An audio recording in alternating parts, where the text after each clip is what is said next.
Assalamualaikum warahmatullahi wabarakatuh. Halo pemirsa, apa kabarnya? Semoga pemirsa semua dalam keadaan sehat walafiat ya. Senang sekali saya Zulfatri dapat menemani pemirsa selama 30 menit ke depan yang akan menyajikan kisah dan kehidupan realitas selebriti tanah air secara positif, santun, dan penuh inspirasi. Semua dikemas dalam cerita selebriti. Cerita terupdate dari para selebriti sudah pasti menarik untuk disimak. Seperti cerita pertama yang datang dari selebriti berikut ini. Penyanyi muda berbakat Gia comeback setelah 16 tahun vakum. Ditemui dalam acara peluncuran album terbarunya, penyanyi bernama lengkap Gia Anandini Hardono itu berbagi cerita kembalinya di dunia musik tanah air. Pasca menikah, mantap berhijab hingga akhirnya punya anak. Gia mengungkapkan kerinduannya pada dunia tarik suara yang telah membesarkan namanya. Penyanyi yang pernah masuk sebagai nominasi AMI Award tahun 2005 lalu itu menjelaskan akhirnya merilis album penantian miliknya. Meskipun sempat jatuh sakit, namun Gia pun bangkit untuk dapat kembali menghibur para penggemarnya yang menunggu selama 16 tahun.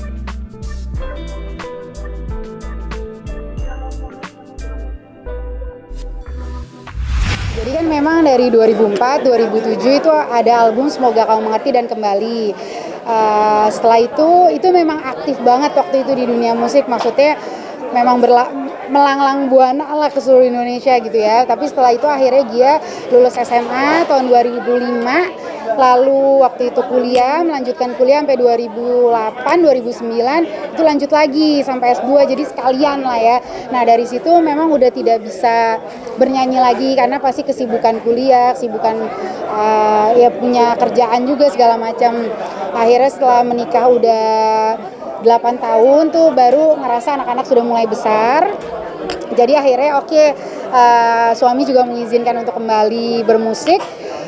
Jadi akhirnya terjadilah album penantian ini. Memang dari 2020 itu kita udah proses dikit-dikit gitu. Jadi nggak langsung 7 lagu ini bisa jadi dalam berapa bulan gitu ya Mas. Jadi benar-benar prosesnya itu cukup panjang. Dari pandemi kan kita juga cukup berat ya, karena kayak Mas Agi tadi cerita kita harus antigen segala macam, jadi itu dengan protokol yang cukup berat gitu. Terus waktu itu mungkin tadi Gia udah cerita, Gia juga sempat kena penyakit autoimun, itu nyerangnya tuh ke jantung, ke kaki Gia, jadi memang sekarang tuh nggak bisa lama-lama pakai kayak heels. Terus juga kalau udah capek tuh sesek gitu karena ke jantung tuh bengkak kan. Tapi akhirnya perlahan udah dapet dokter yang cocok, perbaikan segala macam, akhirnya bisa lagi pelan-pelan nyanyi dengan kondisi yang udah mulai membaik, jadi sudah berani lagi nih muncul gitu. Ya memang sebenarnya Gia itu berhijab udah lama kalau berhijab, mungkin lebih spesifik ya karena kan hijab itu cukup sulit gitu pada saat itu mungkin cukup sulit diterima di masyarakat, terutama bernyanyi dengan berhijab itu kan cukup unik dan aneh gitu ya silakan. Nah jadi mungkin dia tetap dengan diri sendiri, bukan karena nyanyi nih harus buka jilbab dan kita mungkin kayak harus ngikutin siapa nih seperti ini, tapi dia tetap mencoba diri sendiri aja gitu.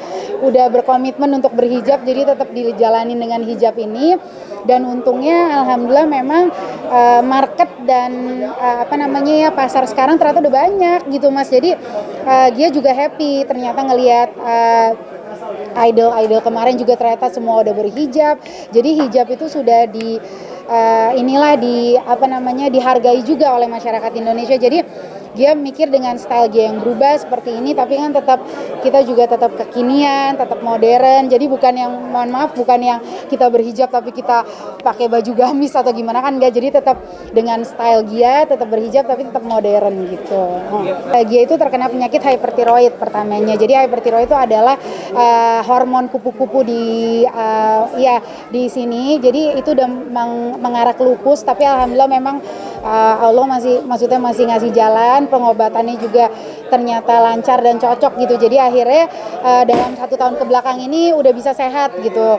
karena 2020 tuh dia benar-benar parah, ada kondisi di mana benar-benar sakit, nggak bisa bangun dari tempat tidur, bahkan naik tangga aja tuh nggak bisa. Tapi sekarang udah bisa balik lagi, udah bisa jalan, udah bisa nyanyi, udah bisa pakai heels lagi gitu. Jadi alhamdulillah gitu.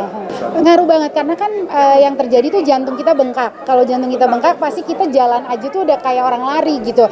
Jadi ganggu ke pernapasan, makanya sekarang juga masih harus banyak belajar dari pernapasan gitu. Sebenarnya pertama ketahuan sakit itu 2017 pertama ketahuan saya, tapi ya namanya kita kan sakit dikit nggak usah dipikirin ternyata 2019 itu mulai puncaknya pertama kali. Udah kerasa tuh, udah sesek, jantungnya udah bengkak, udah harus minum obat jantung setiap hari.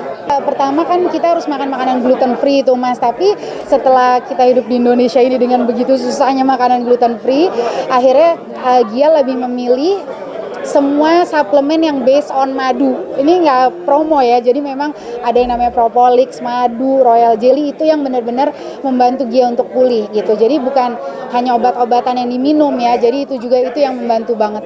Pasti banget, jadi karena kan semua dari nol lagi ya Mas, jadi kayak aku tuh kalau ketemu kemanapun juga semua penyanyi udah kenal semua, cuma kalau ketemu teman media kan kayak jarang banget. Tapi kan sekarang beruntungnya tuh ada sosial media, aku sosial medianya aktif, Instagram aktif, jadi kadang-kadang ketemu sama yang fans zaman dulu juga di situ, jadi kayak Kak follow back dong ini itu segala macam, jadi kayak nyanyi lagi dong, jadi lumayan. Jadi Instagram juga verified karena memang aku aktif di Instagram gitu. Jadi kalau ketemu teman-teman yang kayak ini sering di dunia maya jadinya.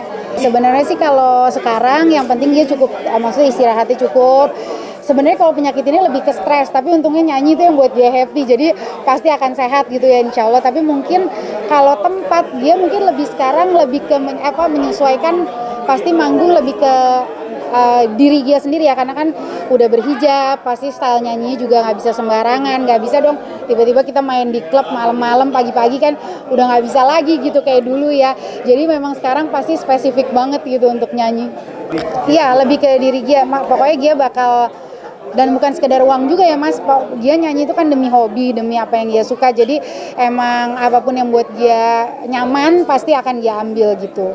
Jadi itu yang bikin dia yakin pasti, maksudnya, dan jadi diri dia lah, nggak usah ngeliat misalnya si A sekarang udah sampai sini pencapaiannya, si B, karena kan sebenarnya penyanyi-penyanyi zaman dulu juga semua teman-teman ya, apalagi waktu itu dia kayak Kak Badai tadi bilang, waktu pertama dia Semoga Kau Mengerti aja dulu Krispati belum ada gitu, jadi dia udah tahu dunia ini dari dulu lah gitu.